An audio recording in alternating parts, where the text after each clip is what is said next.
Hello and welcome to another weekend at Punters Guide. Joel more suitably attired after his shock wear for the road to Cheltenham on Monday. That's where he's going to turn up in Champion Hill Day, looking a bit more sophisticated now. And Frankie, well, he's still celebrating that massive Leeds draw on Wednesday night. Frankie has joined us on Monday. You said, well, you feared for the worst, didn't you? You're happy just to get out of there alive. You got a point. How chuffed were you? I did, yeah. I said, no manager, United twice in a week. We're clueless. I'm going to switch off football and stick to racing. And I did exactly that until my phone started buzzing away as I got off the tube back into London. And it wasn't United fans for once. It was me and my only mate in the group chat that's also a Leeds fan, giving everyone else some stick. So, yeah, to my surprise, we'd actually scored and then scored again. And to finish with a draw is a bit disappointing. But, hey, we need all the points we can get. And going to Ellen Road on Sunday will be top class. So, it's gone from hiding away to probably switch it on and half fancy us now come Sunday. May as well a difference a few days makes, Joel. You just thought they'd get a goal in 2 games and you fancied a United 6-0 win. 6-0, as a typical Man United fan, it wasn't on TV, didn't see it. So, hey, as they say in racing, put a line through that run. Just put a line through it. Hey, we'll get it back on Sunday. There we are. We'll do you in your own backyard. Well, we'll talk about the game at the end of the show, but stuck to the racing, it is a racing show. So Newbury and Warwick coming under the microscope this weekend. Probably the final few Cheltenham clues at these venues. We see some stars in action as well. We'll start the 150 though. Only 2 real big betting heats in front of the ITV cameras. This is one of them, a 3-mile handicap hurdle. And Paul Nicholls' Barbados Bucks likely to head the market, Joel, but it is quite competitive. It's competitive, and it's, again, one of those races where you wouldn't really have a bet unless you were having a 50p each way and you had fire on or whatever. The one I pulled out here for a bit of value regarding Ruth for Lucy Wadden. Now, I knew it. I knew it. I said you'd fancy one in this, and I knew it'd be that. What you said just before we recorded, there's a horse with Joel written all over it in this one. There is. Okay, I'll give you my reasoning, right? And then I'm unpredictable. It's been off for nearly 650 days. Course and distance form. Well held and eased March 2021. 5.5 length win at Newbury. I think Briley was on that day. It's beaten I Will Do It. It was one of the last 3 races. Eddie Eagle Edge takes a £10 off. It was 12-1 this morning. Obviously, there's a couple of non-runners now. What price we're looking at? About 17-2, something like that. It might not be fit, but I'll take the chance on a race that I normally wouldn't have an interest in, and it's the one that flashed up to me going, if it's fit, it'll run well. To be fair, Frankie did say this one's got a stamp of Joel on it. How did you call that? Do you fancy this as well? I do, yeah. I don't really know why, but I do fancy it as well. I mean, it's 1 over 3 miles, as Joel said, with Bryony on. It was beat over 2.5 when probably a little bit quick. And then I just think only going up £1 for winning last time out is quite generous. And with the £10 claimer on board, that makes the world of difference. So Eddie's definitely got a fair chance here. If he does his job right, I really do think that you could half fancy regarding Ruth for a slightly smaller yard as well. When they get one right and one well handicapped and they stick a £10 claimer on, they're usually having a go. So I couldn't tell you exactly why. I knew Joel would back this, but I just knew he would. And I agree. In a field that, the favourite is probably a bit short, although has run well over 3 miles last time and will definitely go close, if not win. Regarding Ruth represents a value for me. And Joel. Yeah. I've known him, 3-4 months, and now he knows me inside out better than the missus. Unanimous, and it's not a favourite. Shock. What a weekend this could be. Right, the Denman Chase. Let's go on to this. Start with you this time, Joel. See, Hitman makes the mark up to 3 miles for the first time. We don't know if he'll stay after the King George. What do you make of this? Obviously, Paul Nicholls always likes to win this race. Yeah, it's named after Denman. Paul Nicholls has trained a few winners this time, a few Saturday winners. I'm not really sure about this up in trip thing. Look, last in King George, 1 going a yard, pulled up. Vet said it bled. It's a bleeder. Before that was impressive, as it had to be at Haydock. I was there that day. Beat Earn River, Manila Drama, Itchy Feet. Elsewhere in the race, does he know? Is that still running? Because that is your Worst kept secret in training. Does he know? Goes to Grand National. I'm going for Eldorado Allen. Won the race last year. It's got to give him £6. It's running better races. It's got the best form. Course and distance. Ticks a lot of boxes for me. And I'm still unconvinced with Hitman. I think we did put an S in front of Hitman. So you called him something derogatory and put an S in front of his name last time. Yeah. That was it. But if that was a different trainer, different jockey, different owner, you wouldn't be getting a short price. I think different horse. Flip them other way. A different horse. Flip them other way around. Eldorado Allen for me. I think second favourite, 11-4, something like that. I think it's a real value bet against Hitman. There we are then. Eldorado on to retain his Denman title. Frankie? We've been sharing notes. I agree. For the same reasons, really. Hitman, although had a crack at the King George and, Blair pulled up, whatever, is yet to really prove it at top level, whereas Eldorado Allen has got a second in the Charlie Hall, a second in the Betfred Chase, a fourth even in the King George staying on, and won this race last year. So just a little bit more solid, and probably the prices dictate my selection slightly, with it being a bit of a bigger price. I think is probably the pick. The only slight worry may be Good Ground. Might suit Hitman a bit better, but Eldorado Allen at the bigger price with the proven form and winning this last year looks more solid to me.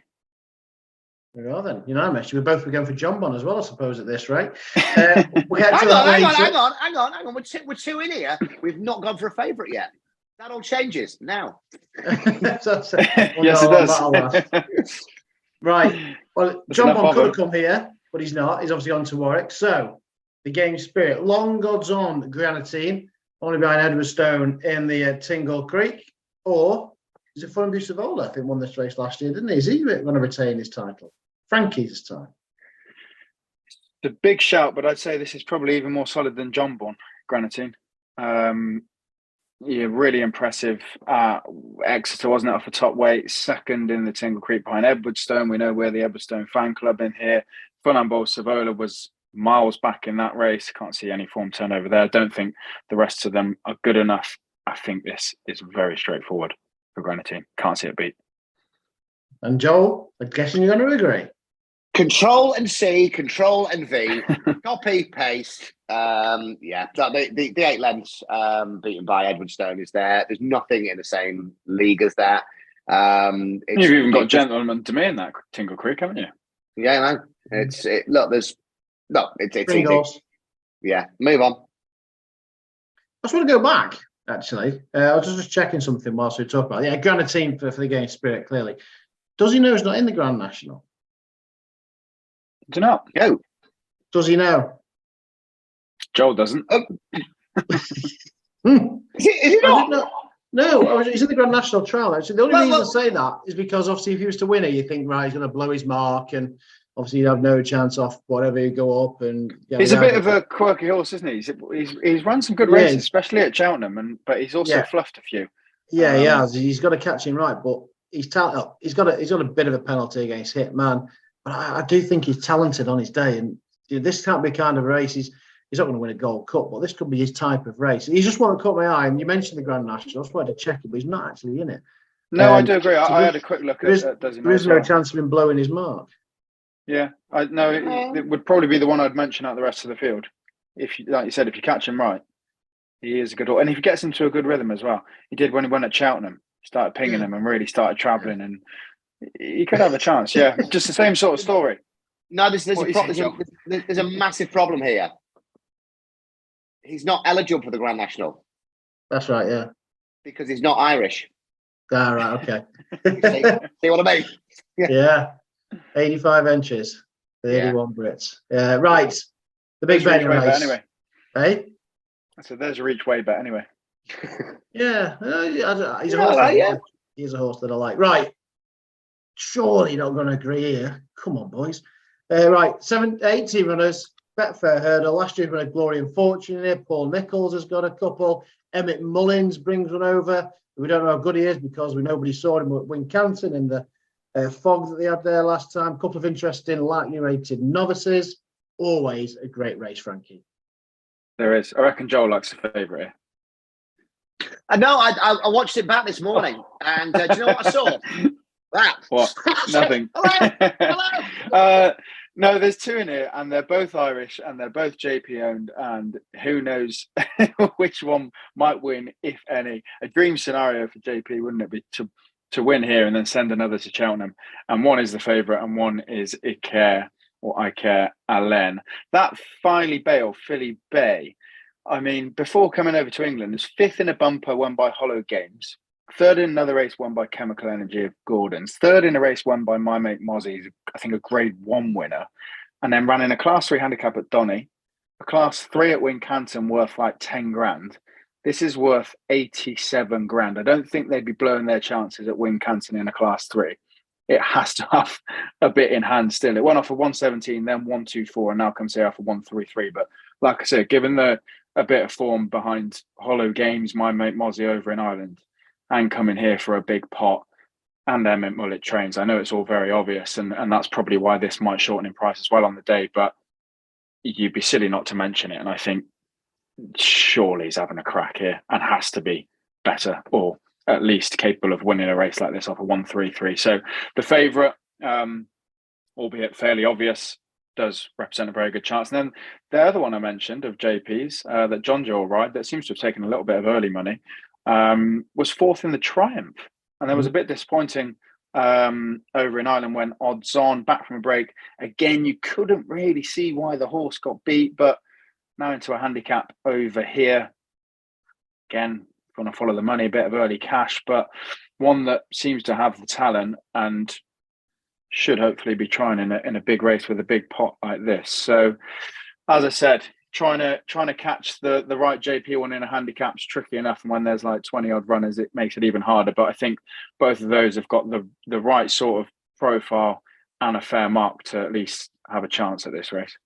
Yeah, they do think quite a bit of Iker around, but Philly Bay, Joel, Frankie's right. It just screams plot. It ticked all the boxes, the colours, the last run, wouldn't last twice. The trainer. I think it was a touch coming out the fog, wasn't it? You couldn't see the horse all the way around. You know, you just got the final furlong. Yeah, I think they were changing caps during it. Right there, that's the green one, not the green one. The red, you stupid man. The red one.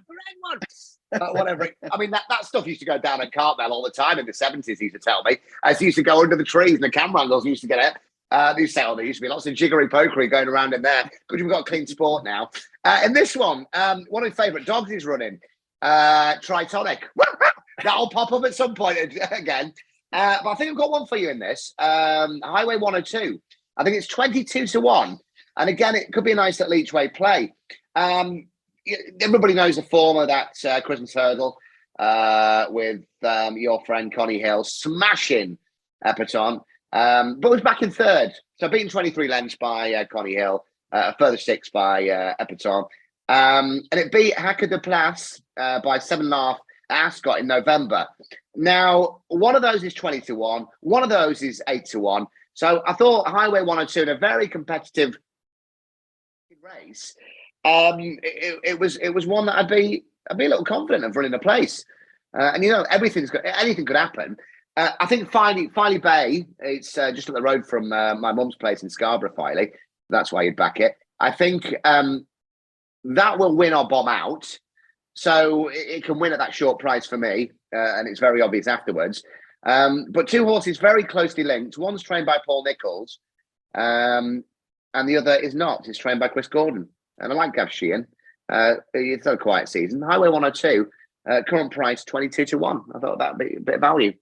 I like it, yeah, a little bit of value there. Highway 102. I think Highway 101 ran well in this as well, if I remember rightly, a few years ago. For the same connections. Right, Warwick, 3 races. I'm not sure if these will take Fab. There we go. Joel might agree as well. 130.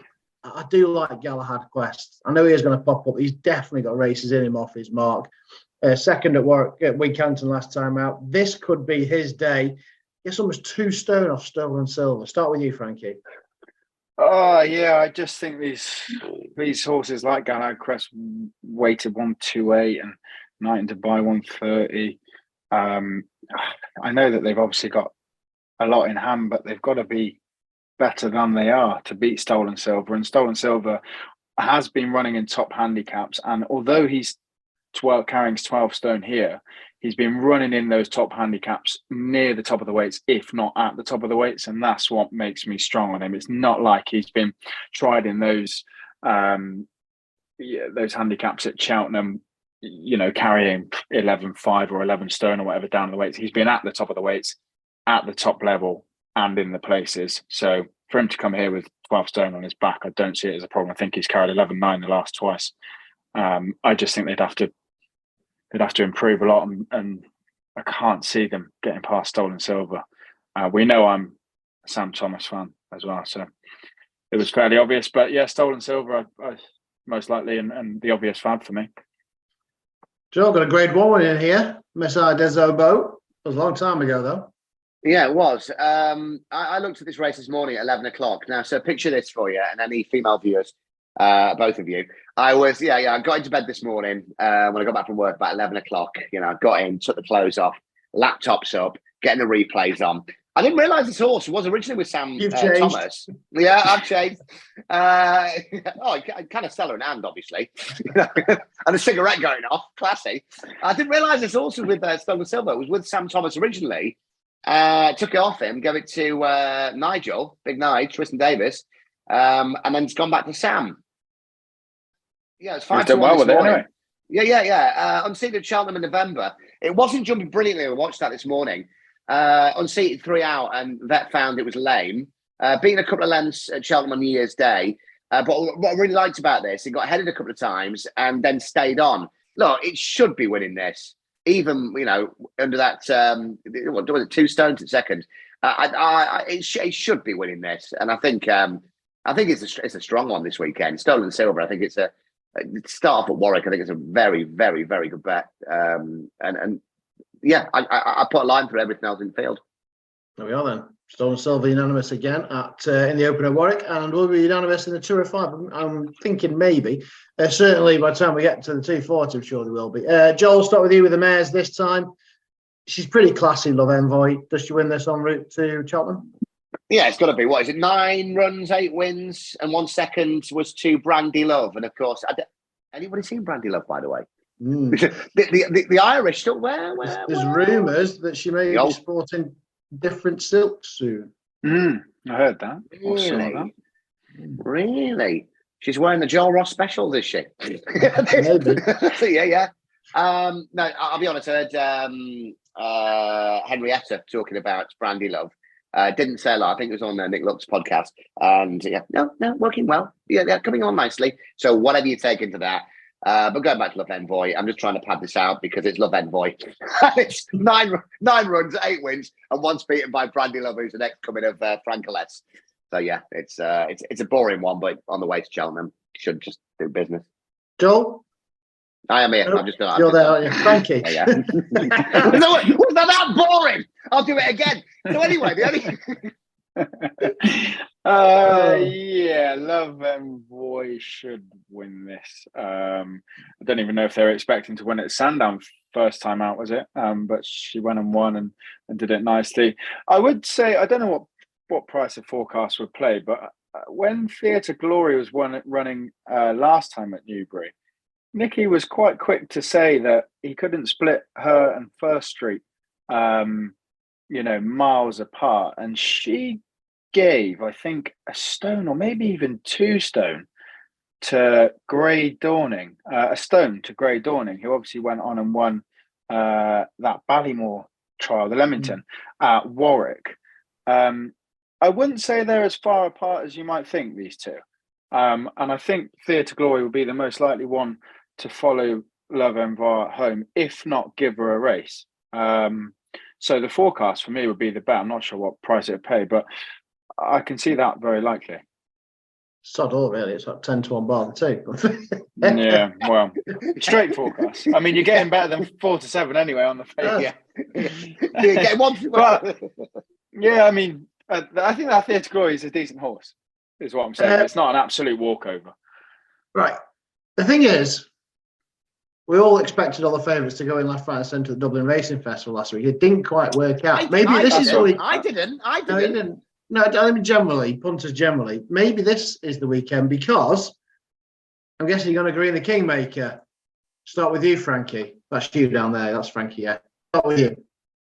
Yes, but I think the Gary Moore horse in here is brilliant that's running, because if that goes off and sets a serious pace, then at least we get to see John Bon, up to maybe full speed, or even if Hada Dezobo goes like the clappers for, 1.5 miles or whatever, or into the third or the second last, and then is passed by John Bon.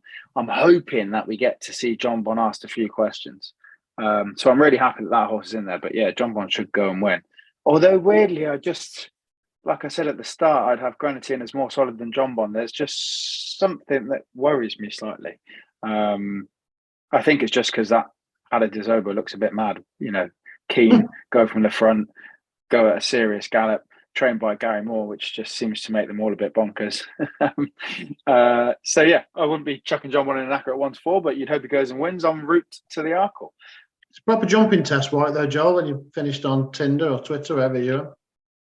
Yeah, I'm just, sorry, just give a nod on you. No, just have a look here. Because the Gary Moore horse, the Hada Dezobo, and Base Rock both like to go off in front. So I'm just trying to work this out in my head, and I'm not trying. I'm hoping, and it's a proper jumping test, like you say. If these two go off, right, miles an hour, John Bon just sits behind them, and the Skelton horse just down and sits out the back, thinking I'm finishing fourth here. Do the other two cut each other's throat? John Bon goes 3 out easily, and then the Skelton horse, Calico, just stays on for the place. All I'm doing here is trying to find a bit of value in here. John Bon wins, obviously. I'm trying to find the forecast, and with a 1-4 shot and a 50-1 shot, you're getting a lot better there. I mean, I might be overcomplicating it and just watching it. Yeah, do you understand what I mean? Yeah, or back Calico without the favourite, maybe. Probably a more simple way of doing it. Well, if you think John Bon's going to win anyway, then yeah. Anyway, but yeah, I mean, yeah, you'd hope he goes and wins this, because we fancy him to win the Arkle. So yeah, yeah. Oh, he doesn't win this, so we get a huge price. Rips out the sevens. So 7 races looked at. You've agreed on 6. Have we actually? Yeah. Well, it's not hard, is it? To be fair, No. it's No, it isn't. Well, I'll tell you what, this is going to be harder because this is different. Right, best bets. Joel first. Best bet of the weekend, please. I've got it right. So you're going to guess where I'm going to this weekend? Nice. You saying, Frankie? Any ideas?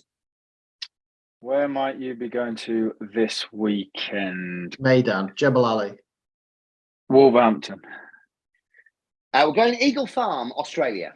We're going to Uttoxeter on Saturday, 2:45. A horse of Fergal O'Brien's called Dublin 4. When I looked at it earlier, there wasn't any prices available, so if you can find some, that'd be great. At the end of Doncaster, interesting run. We're giving Keelan Woods loads of praise last week for that the win on the Skelton horse, as Dan Skelton was as well. A lot to do, but did stay on well into third. And I'm looking here for the ground. We'll love the ground. Liam Harrison takes over. He claims a 3. He's a brilliant hold-up jockey anyway. The 3 is worth its weight in gold for your racing cliches. Carries 10-13. Would be my best bet of the weekend. Dublin 4, 2:45. Uttoxeter. Hit me with a price, Matt Humes. Heading to 2 at time of recording. Really? You got it bigger, didn't you? No. I thought it'd be about 7-2. Is Bangers and Cash favourite? Yeah, joint for Guatapinka Lounge, Jimmy the Digger. Yeah. Wide open. Wow. 13. Yeah, 13-2. Dublin 4. That's wrong. Fergal O'Brien. Liam Harrison, he talks at 2:45 Saturday. I'd be mightily surprised if Frankie goes with this as his best bet. What have we got? Just trying to punch it in what the double is on Grenadine and Stolen Silver. Oh, get off! I can't see either of them beat. better than fanning Bowie? around at you, Toxeter. 4-9, 6-4. Yeah, Yep. 5-2. There you are. Solid. What was the price, Joel's? 13-2. Yeah. It's always better to have a 13-2 loser. No, that's wrong. It's always anyway. Forget that. I think that's a fair bet. Right, double They're then both very on strong. Yeah. Granatine and Stolen Silver, the Barney Rubber for Frankie, doubling 4 for Joel. Can't let you go though without talking about the game. We had great banter on Monday ahead of Wednesday's game. Didn't turn out as we expected. It's War of the Roses Mark II on Sunday, 2:00 this time at Ellen Road. So it's only fair, Frankie, that you go first. What are you expecting now on the back of that draw? I think there's going to be goals either way because both teams are going to come out firing. Ellen Road is going to be carnage. I didn't watch the game. Well, I did watch bits of it on a dodgy stream, but the trouble I had was the dodgy stream was about 5 minutes behind. And it's like this. No, it was good quality, but it was about 5 minutes behind the actual ad. So I had it live in betting, and I just gave up watching it because if there was going to be any action, I was watching it ahead of, in real time anyway. So I didn't actually watch the game. I flicked on for a second. The only thing I pick out from Wednesday night is Nonto seems to be. Yeah, I know he's only young, but sometimes you get a bit of an enigma. He's got a bit of small man syndrome. He wants to prove himself. He's a bit aggressive. He seems to like playing at home. If he comes out and he can bang a goal and get them going, then we might have half a chance again. I think there'll be goals. It could go horribly wrong for us, and we could get battered, 4-5 past us. But if we can score early, and these, younger players that have got a bit more about them do something early on, we might have half a chance. But I mean, United would have got a bollocking, wouldn't they? So they'll be ready for it as well. It'd be exciting. Definitely. Yeah. I think there's goals. I think there's more than. I think there's at least 3 goals in it. If I'd probably say more than 3 goals. If we were to try and find a market, 3 or more goals. Over 3.5 goals and for over 3.5, yeah. For Frankie, Joel, massive misses in the midfield, weren't there? Yeah. Well, it's Casemiro, isn't it? He's he's always looked unfit. He's always looked overweight, but he is such a look. As soon as he the rest of us. Yeah, absolutely, and I'll join on that. You don't notice him, but we always notice you, man. Right? You don't notice him, but he came in, and suddenly we've got rid of this, McTominay and Fred thing, and he just controls it. It was like a bit like Kante did at Chelsea, and it was just lovely. It was so good. He's there, and we're he's out, and we're a little bit all over the place. I'll probably do a bet builder this weekend because, like Frankie, there's going to be goals in it. I'm just going the 5-1 to Man United, so 1-5. So obviously you got both teams to score. I think cards is a big thing as well. Over 5.5 cards. There's got to be a couple, hasn't there? Yeah. I'd go over 5.5 cards. Oof. Yeah. Well, you've got to go for it now because you've got nothing to play for, and we've got to get your revenge. Fred's always worth one. Fernandez will be worth one because he'll throw his toys out the pram. I'd go over on corners as well. So 10.5 over on corners. Cock to get sent off. I just want to say cock. But I'm all about the cards, the corners. 5-1 at the weekend. Cards and corners. Cards and corners. Hey, sounds like a new business from Dragon's Den. Hello, I'm cards, I'm corners, and we make cards and corners. I think it'll be an easy win for United, but I think it'll be a dirty game against dirty Leeds. They are 6-4, over 3.5 goals, and I think that's a bet. That and Yeah, I've got lost with Joel's bet builder. So have I, to be fair. See ya. I've just Leeds. cock. You don't get a price on that, Joel. Go on, give us a score prediction then, Frankie. Oh God, I've got to stick with Leeds now. After not, I've got to give us a chance. I'm going to go 2-1. If we get 2 goals past you, we will cling on for dear life. So I'm going to go 2-1. Go one better than Wednesday. Joel? 5-1 United. Sticking with it. Was it 4-2 last season? 6-0, he said. Yeah. No, last season. Not my prediction. Come on, Matt. What are you going for? Revenge, 3-1. They won't slip up twice. You're right. Eric Ten Hag certainly had him in. He wasn't happy. Although I have just said more than 3.5 goals, and I said 2-1. So Maybe we'll go for another. This is great. Maybe a 7-6, a 2-5. Both teams to score or not. Whatever you want. Maybe some corners, a red card. Oh dear. Right, something will happen in Frankie's book. Something will happen on Sunday in that football match. Right, bit of everything. Hang on. Oh. Connie Hill to score at any time, and John Bond gets the assist. Nonto to score any time. That's He's the man. Nonto. Right, 6 out of 7 they agree on. Joel gives us an outside left best bet. Frankie goes for the double. They don't agree on the football, and surprisingly, it's another entertaining weekend of sport ahead. Whether you're back in, best luck, and don't forget, join us Monday once again for another Road to Cheltenham.